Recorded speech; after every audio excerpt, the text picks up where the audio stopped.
یاد رکھیے حضور کا تعارف قرآن کراتا رحمتن للعالمین، آپ رحمت ہے، یو آر دا مرسی آن آل دا ورلڈز، اللہ رب العالمین اور آپ رحمتن للعالمین۔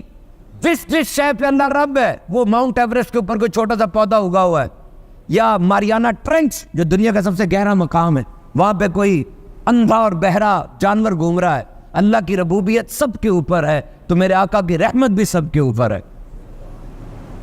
اللہ کی رحمت دنیا میں بھی ہوگی اور آخرت میں بھی ہوگی، ایسا ہی ہے نا؟ تو کوئی اللہ کی رحمت کو دیکھنا چاہے، جاننا چاہے تو کیا اس کو جواب دیں گے؟ جواب بڑا سمپل سا ہے، سن لو، نبی کریم صلی اللہ علیہ وسلم کا وجود یہ اللہ کی رحمت ہے۔ ایک تو رحمت کی صفت ہے نا، وہ تو اور چیز ہے، وجود سر کے بال سے لے کے پاؤں کے ناخن تک یہ وجود پورا رحمت ہے۔ نبی پاک صلی اللہ علیہ وسلم نے فرمایا کہ میں اللہ کی ایسی رحمت ہوں جس کو اس نے اپنی مخلوق کو تحفے کے طور پہ عطا فرمایا ہے۔ میں اللہ کا خاص تحفہ ہوں اور اس میں کوئی شک نہیں ہے۔ حضور کا آنا بھی رحمت ہے، حضور کا جانا بھی رحمت ہے، حضور کی خفگی اگر کسی پر ہے تو یہ بھی رحمت ہے، اور حضور اگر کسی سے راضی ہے یہ بھی رحمت ہے۔ حضور کا ظاہری حیات میں ہونا بھی رحمت ہے، حضور کا مکے اور مدینے کی گلیوں میں چہل قدمی کرنا بھی رحمت ہے، حضور کا سبز گنبد کے سائے تلے آرام فرمانا بھی رحمت ہے، حضور کا سکوت بھی رحمت، کلام بھی رحمت ہے۔ یہ شان ہے میرے آقا صلی اللہ علیہ وسلم کی، آپ رحمت للعالمین۔ اسلام دین رحمت ہے۔ دیکھو میں آپ سے پہلی بار ملوں گا، کیا بات کہوں گا؟ پہلی بار کیا کہوں گا؟ بولے نا، السلام علیکم ورحمۃ اللہ وبرکاتہ۔ اور جب جس دین میں ملاقات کی ابتدا ہی رحمت کی دعا سے ہو جائے، بتاؤ کیسا دین ہے وہ؟ حاتم طائی کی بیٹی آئی، سر پہ کپڑا نہیں تھا، آقا علیہ السلام نے اپنی رحمت والی چادر اس کی طرف اچھال دی۔ کسی نے کہا حضور کافر کی بیٹی ہے، کہا بیٹی تو ہے نا۔ موتا کی جنگ پہ صحابہ کو بھیجا، کہا صحابہ جو فصلیں ان میں گھوڑا نہ دوڑانا، اور سایہ دار جو درخت ہے ان کے نیچے بولو براز پیشاب پخانہ وغیرہ نہیں کرنا، کیوں؟ اس سے مسافر کو تکلیف ہوتی۔ جانور پر رحمت، جانور کے چہرے پر مارنا منع ہے، ایک جانور کے سامنے دوسرے جانور کو ذبح کرنا منع ہے۔ زمانہ جاہلیت کے اندر جانور کھڑا ہوتا تھا نا، اس کا جو حصہ کھانا ہوتا تھا، پسند ہوتا تھا، جا کے وہ حصہ اتار لیا جاتا تھا، باقی جانور تڑپ تڑپ کے مر جاتا تھا۔ جانور کا مالک مر جاتا، اس کی قبر پہ لا کے جانور کو باندھ دیتے، کچھ کھانا پینا نہ دیتے، وہ بھی وہیں مر جایا کرتا تھا۔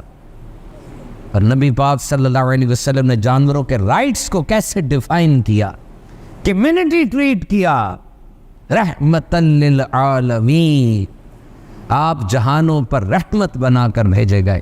جزیرہ عرب کیا تھا؟ جزیرہ نما عرب کیا تھا؟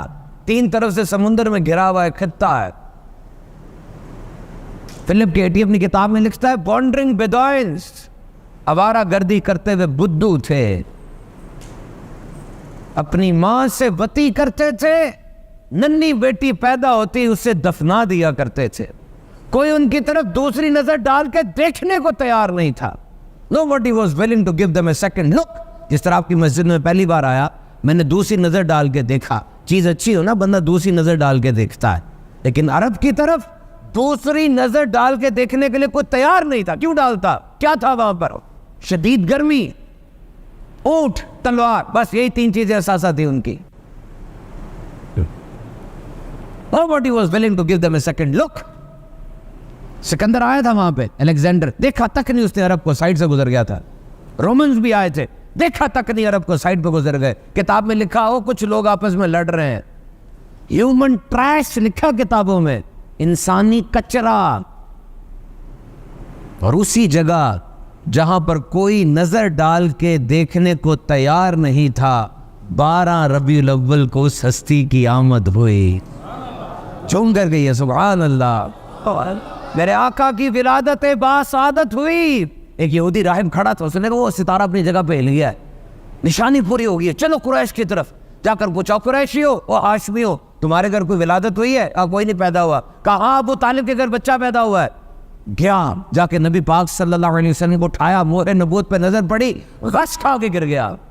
کہنے لگا بس نبوت ہمارے پاس سے نکل گئی ہے, مبارک ہو عربیوں قریشیوں, قیامت تک تمہارے ڈنکے بجیں گے.